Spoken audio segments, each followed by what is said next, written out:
In this video we are going to be comparing the VARJO AERO at native resolution with the HP REVERB G2 at full native resolution.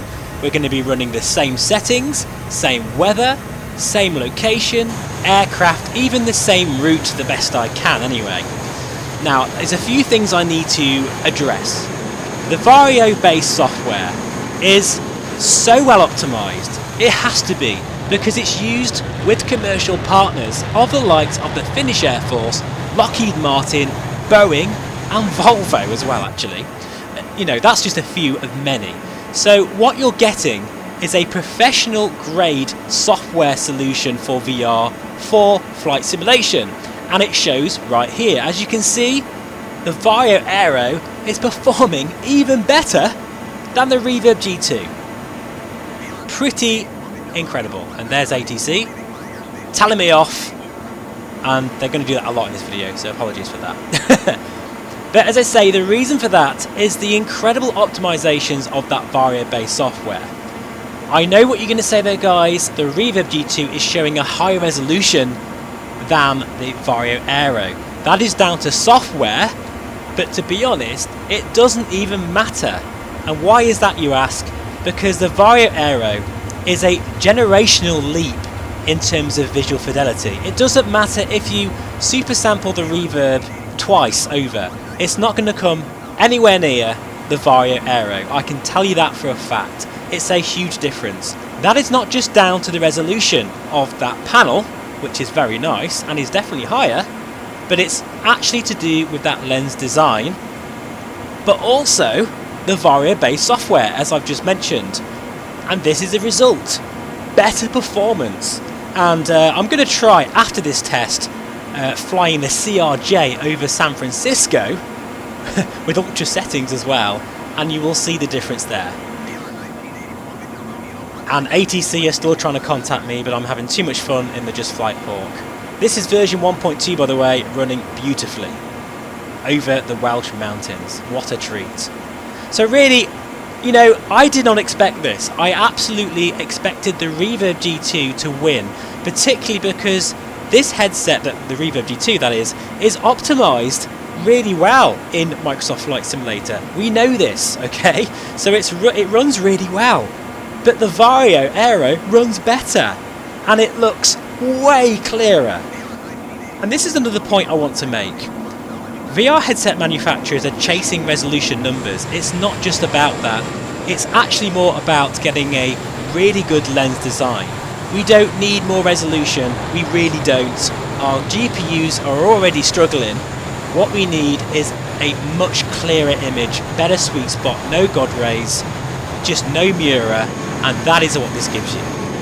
Right, anyway, let's now jump in the CRJ. I love this bird, guys. The Aerosoft CRJ, it's a beauty. This is the 700 version. I personally don't think it's worth buying the sort of longer version for £20, so I haven't bothered, because it's basically the same aircraft, and you know, I've just not bothered, to be honest. I just love this version. I don't really feel it's worth it. But anyway, that's another subject for another time. So here we are, trundling down the runway in San Francisco. Again, of course, the REVERB G2 on the right and the VARJO AERO to the left. And it's actually closer here. But you know what? Even if it was the same frame rate, it's amazing. Even if the REVERB G2 edged it by a few frames, it's still remarkable. Because the generational leap, as I say, in the visual clarity beggars belief. It's absolutely amazing. And I'll actually link Mark from the SimHangers review, so that you get another perspective from another flight simmer, a respected flight simmer, who has also said the same thing. In fact, he says it's a step change, and that's a great way of putting it. So much so, he's going to pre-order one as well. And I don't blame him, because this is what we've always wanted. I've said this many, many times. So here we are, look, we're about to go over really low, and ATC are shouting at me again.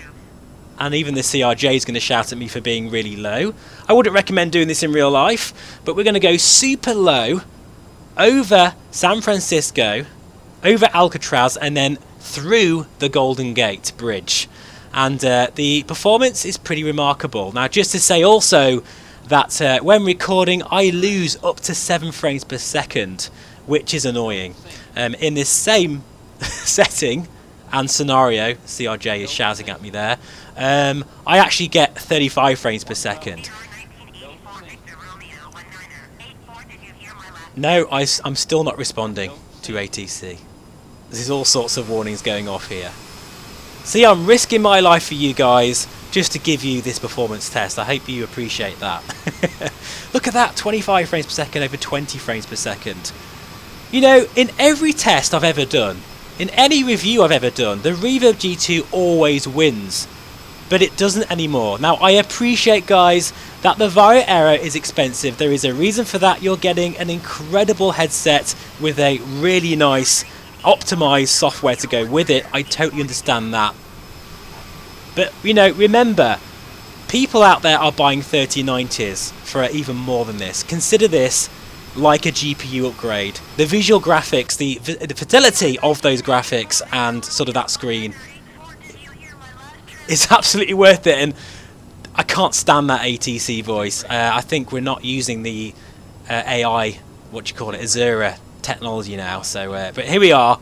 We're now really super low for this last bit of the test, going underneath the Golden Gate Bridge and chasing that sun. What a spectacular scene that is.